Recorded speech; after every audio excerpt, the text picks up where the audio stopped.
Good morning, સ્વાગત છે exam today પર. મિત્રો, 1 જાન્યુઆરી 2026 નવા વર્ષનો પહેલો દિવસ અને તમામ વિદ્યાર્થીઓને નવા વર્ષની ખૂબ ખૂબ હાર્દિક શુભકામના.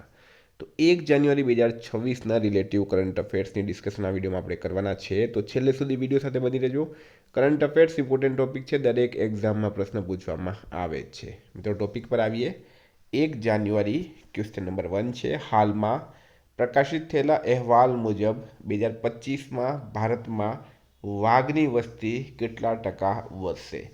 તો મિત્રો, એક રિપોર્ટ આવ્યો છે એનટીસીએનો, બરાબર. એનટીસીએના વર્ષના અંતના અહેવાલમાં પુષ્ટિ આપવામાં આવી છે કે 2025માં ભારતમાં વાઘની વસ્તી 8% વધવાનો અંદાજ છે, જેમાં મધ્યપ્રદેશ ટાઈગર સ્ટેટનું બિરુદ જાળવી રાખશે. તો 8% રાઈટ આન્સર થશે આમાં. હાલમાં ઇઝરાયલનો 2026 શાંતિ પુરસ્કાર કોને મળશે? ઇઝરાયલનો 2026 શાંતિ પુરસ્કાર રાઈટ આન્સર છે મિત્રો, ડોનાલ્ડ ટ્રમ્પને મળશે. એક મહત્વપૂર્ણ રાજદ્વારી ઘટનાક્રમમાં ઇઝરાયલે યુએસ પ્રમુખ ડોનાલ્ડ ટ્રમ્પ માટે ખાસ શાંતિ સન્માનની જાહેરાત કરી છે. ટ્રમ્પને નોબેલ શાંતિ પુરસ્કાર માટે નામાંકિત કરવામાં આવ્યા ન હતા. એના થોડા સમય પછી ફ્લોરિડામાં ઇઝરાયેલી નેતૃત્વ સાથે તેમની ઉચ્ચ સ્તરીય બેઠક બાદ આ નિર્ણય લેવામાં આવ્યો છે. ક્વેશ્ચન નંબર 3 છે. હાલમાં કયા દેશના પ્રથમ મહિલા વડાપ્રધાન ખાલિદા જિયાનું નિધન થયું છે? તો મિત્રો, રાઈટ આન્સર છે આમાં બાંગ્લાદેશ, બરાબર. બાંગ્લાદેશના પ્રથમ મહિલા વડાપ્રધાન ખાલિદા જિયાનું હાલમાં નિધન થયું છે. એમની પાર્ટીની વાત કરીએ મિત્રો, તો બાંગ્લાદેશ નેશનલિસ્ટ પાર્ટી હતી એમની, બરાબર. તમે ઇમેજમાં પણ જોઈ શકો. ભારત તરફથી એમના અંતિમ સંસ્કારમાં વિદેશ મંત્રી એસ જયશંકર સામેલ થયા હતા. મિત્રો, હાલમાં ભારતે બાંગ્લાદેશથી તૈયાર વસ્ત્રો અને પ્રોસેસ્ડ ખાદ્ય પદાર્થો જેવી કેટલીક ચીજ વસ્તુઓની આયાત પર બંદર પ્રતિબંધો લાદ્યા. ભારતે બાંગ્લાદેશ માટે ટ્રાન્સશિપમેન્ટ સુવિધા બંધ કરી. બાંગ્લાદેશ સંયુક્ત રાષ્ટ્ર જળ પરિષદમાં જોડાનાર પ્રથમ દક્ષિણ એશિયાઈ દેશ બન્યો. પ્રખ્યાત બાંગ્લાદેશી લોકગાયિકા ફરીદા પરવીનનું નિધન થયું છે. ભારતે બાંગ્લાદેશથી જમીન અને દરિયાઈ બંદરો દ્વારા શણની આયાત પર પ્રતિબંધ મૂક્યો. બાંગ્લાદેશે 8 ઓગસ્ટને નવો બાંગ્લાદેશ દિવસ જાહેર કર્યો. બાંગ્લાદેશના વિદેશ સચિવ તરીકે અસદ અલમ સૈયમની નિમણૂક કરાઈ છે. 4 નંબર છે. વર્લ્ડ પોલીસ અને ફાયર ગેમ્સ 2029ની 8 રમતોનું આયોજન કોણ કરશે? તો પ્રશ્ન છે, વર્લ્ડ પોલીસ અને ફાયર ગેમ્સ 2029ની 8 રમતોનું આયોજન મિત્રો આપણો દેશ ગુજરાત કરશે, બરાબર. ગુજરાતમાં રાષ્ટ્રીય રક્ષા યુનિવર્સિટી 23મી વર્લ્ડ પોલીસ અને ફાયર ગેમ્સ 2029 માટે 8 વિદ્યા શાખાઓનું આયોજન કરશે. આ પ્રતિષ્ઠિત વૈશ્વિક ઇવેન્ટ માટે ભારતનો યજમાન દેશ તરીકેનો આ પહેલો કાર્યકાળ હશે. વિદ્યાર્થી મિત્રો, આવનારી તમામ પરીક્ષાઓ માટે એક્ઝામ ટુડેનું લેટેસ્ટ એક વર્ષનું કરંટ અફેર્સ, જેમાં તમને Olympic, Paralympic, Covid, IPL, GI tag, બદલાયા નામ, વર્તમાન પદ અધિકારી, પુસ્તક લેખક, company CEO, brand ambassador, award GK, sport GK, G20 summit, T20 world cup, FIFA world cup, election GK, Ayodhya GK, budget, champions trophy, IPL, Padma awards, આવી રીતના ટોપિક વાઇઝ કરંટ અફેર્સની પીડીએફ, છેલ્લા એક વર્ષની લેટેસ્ટ મંથલી કરંટ અફેર્સની PDF, 10,000થી વધારે પ્રશ્નો, ઇન્ડિયા, ગુજરાત, ઇન્ટરનેશનલ લેવલનું પૂરું કરંટ અફેર. તો પીડીએફ માટે માત્ર ₹200 9510411961 પર ગૂગલ પે, ફોનપે, પેટીએમ કંઈ પણ કરો, સ્ક્રીનશોટ મોકલી આપો. 2 મિનિટમાં પીડીએફ મળી જશે. તમામ પરીક્ષાઓમાં 100% કરંટ અફેર આપણું પૂછાય છે.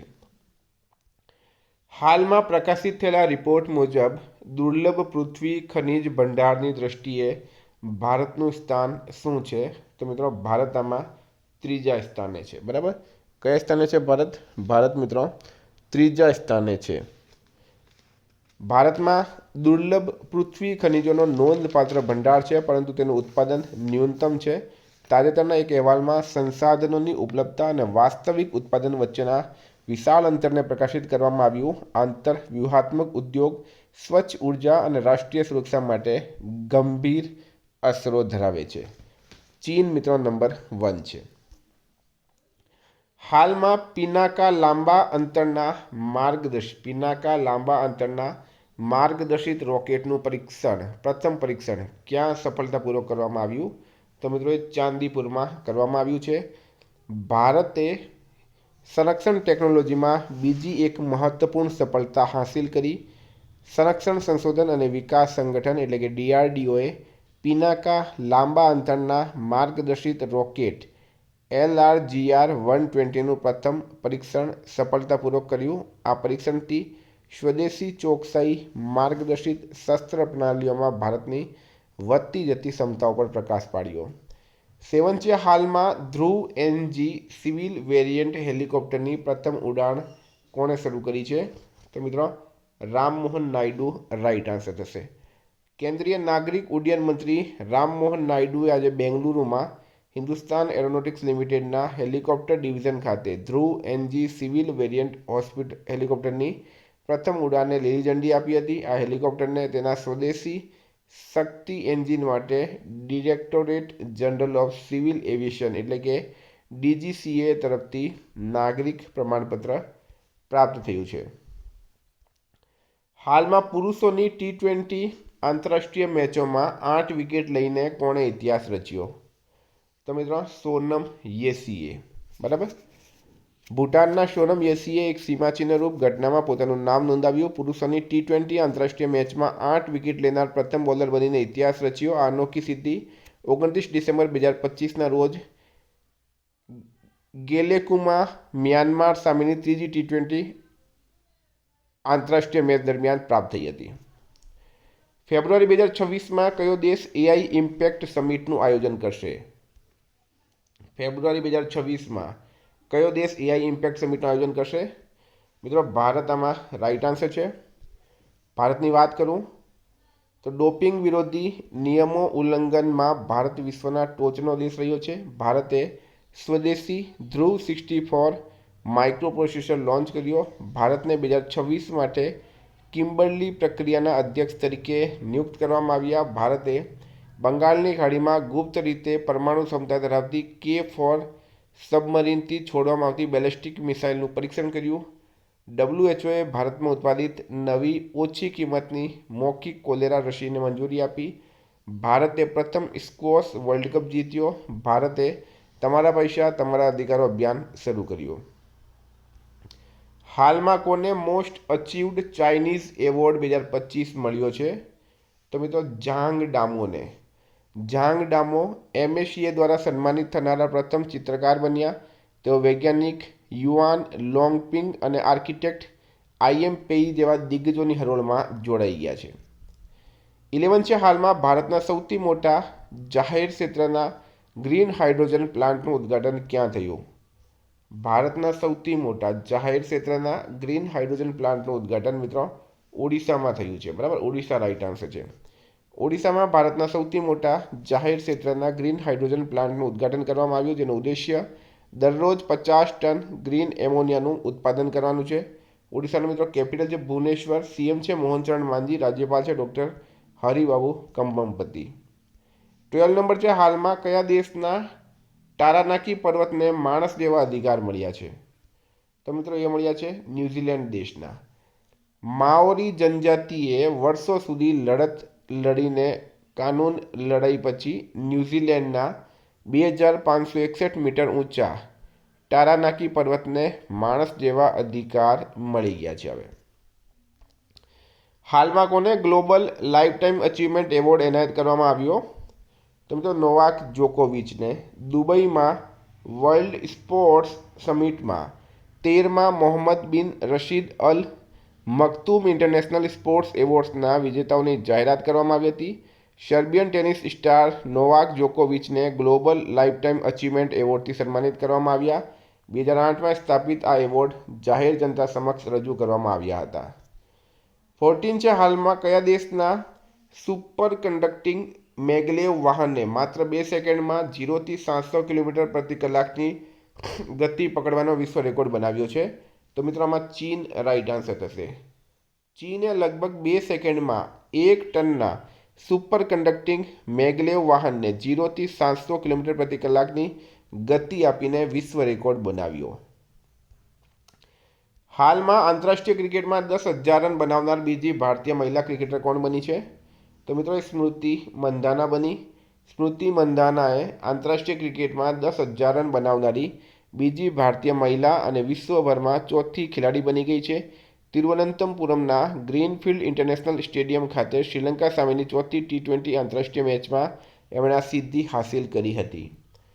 16 છે. હાલમાં વિશ્વની પ્રથમ ITVISMA જીન થેરેપી ક્યાં શરૂ થઈ? તો મિત્રો એ થઈ છે અબુધાબી ખાતે. અબુધાબીએ વૈશ્વિક આરોગ્ય સંભાળમાં એક સીમાચિહ્નરૂપ સિદ્ધિ હાંસિલ કરી છે. વિશ્વમાં પહેલીવાર સ્પાઇનલ મર્ક્યુલર એટ્રોફીથી પીડાતા દર્દીને ITVISMA જનીન ઉપચાર મળ્યો. આ સારવાર ચોકસાઈ દવા અને જીનોમિક્સ આધારિત આરોગ્ય સંભાળમાં એક મહત્વપૂર્ણ પગલું છે. હાલમાં સરકારે કેટલી નવી એરલાઇન્સને મંજૂરી આપી છે?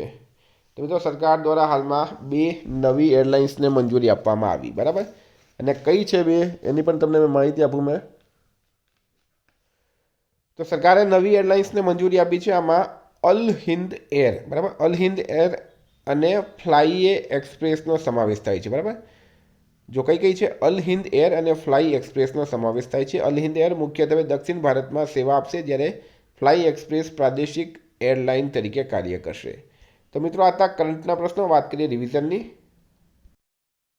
તો 31 ડિસેમ્બર 2025ના રોજ આપણે આવી ગયા. 2000 વર્ષ જૂનું બૌદ્ધ સ્થળ ક્યાં મળી આવ્યું? કાશ્મીરમાં. કયા રાજ્યના આદિવાસી જિલ્લાઓમાં ભારતની પ્રથમ PPP મેડિકલ કોલેજ શરૂ કરવામાં આવી? મધ્યપ્રદેશ. હાલમાં કે શેખરનું 91 વર્ષની ઉંમરે નિધન થયું છે. તેઓ એક કલા નિર્દેશક હતા. અમદાવાદમાં વેસ્ટર્ન ટ્રંક મેન લાઇનનું ઉદ્ઘાટન અમિત શાહે કર્યું. અદાણી ગ્રુપે હાલમાં કયા રાજ્યે તબીબી શિક્ષણ માટે ઈ-હેલ્થ ડાયલોગ શરૂ કર્યું છે? રાજસ્થાન. રાઇટ આન્સર છે. કયા દેશના ભૂતપૂર્વ ક્રિકેટર હ્યુ મોરિસનું 62 વર્ષની ઉંમરે નિધન થયું? ઇંગ્લેન્ડ. રાઇટ આન્સર છે. હાલમાં કોણે ફિડે વર્લ્ડ રેપિડ ચેમ્પિયનશિપ 2025નો ખિતાબ જીત્યો? મેગ્નસ કાર્લસને જીત્યો. સિનિયર નેશનલ બેડમિન્ટન ચેમ્પિયનશિપ 2025માં પુરુષોનો સિંગલ્સ ખિતાબ ઋત્વિક સંજીવી એસે જીત્યો છે. ICC under nineteen ODI world cup 2026 માટે ભારતીય ટીમના કેપ્ટન આયુષ માત્રે બન્યા છે. કેન્દ્ર સરકારના ગ્રીન પેનલ એ કયા રાજ્યના દુલહસ્તી સ્ટેજ 2 જેલ પાવર પ્રોજેક્ટને મંજૂરી આપી? જમ્મુ કાશ્મીર. કોસ્ટગાર્ડે પ્રાદેશિક સ્તરની ખાણ પ્રદૂષણ પ્રતિભાવ અભ્યાસ ક્યાં યોજી? મુંબઈમાં. કયો દેશ $2.2 બિલિયનના ખર્ચે મલ્ટીલેયર એન્ટી ડ્રોન વોલ બનાવશે? પોલેન્ડ. કયા દેશે પરમાણુ સંચાલિત અને 3500 કિલોમીટર રેન્જ ધરાવતી K4 મિસાઇલનું પરીક્ષણ કર્યું? ભારતે કર્યું. વૈશ્વિક સ્તરે સૌથી ધનિક ભારતીય પ્રોફેશનલ મેનેજર કોને જાહેર કરવામાં આવ્યા? જયશ્રી ઉલાલને. કયા રાજ્યના મુખ્યમંત્રીએ ગ્રીન ટુ ગોલ્ડ પહેલ શરૂ કરી? હિમાચલ પ્રદેશ. કયા દેશે તાઇવાનની આસપાસ જસ્ટિસ મિશન 2025 કવાયત શરૂ કરી? ચીને. ન્યૂ બેલેન્સના પ્રથમ ભારતીય રાજદૂત તરીકે કોની નિમણૂક કરવામાં આવી? તો જાહ્નવી કપૂર. રાઇટ આન્સર છે. આજનો પ્રશ્ન, હાલમાં અદાણી ગ્રુપે Sharadchandra Pawar centre of excellence in artificial intelligence ક્યાં શરૂ કર્યું? એનો જવાબ તમારે કમેન્ટ બોક્સમાં જણાવવાનું. વિદ્યાર્થી મિત્રો, વોટ્સએપ ટેલિગ્રામની લિંક ડિસ્ક્રિપ્શનમાં છે. PDF માટે 9510411961 પર કોન્ટેક્ટ કરો. Thank you. ફરી મળીશું. જય હિન્દ, જય ભારત.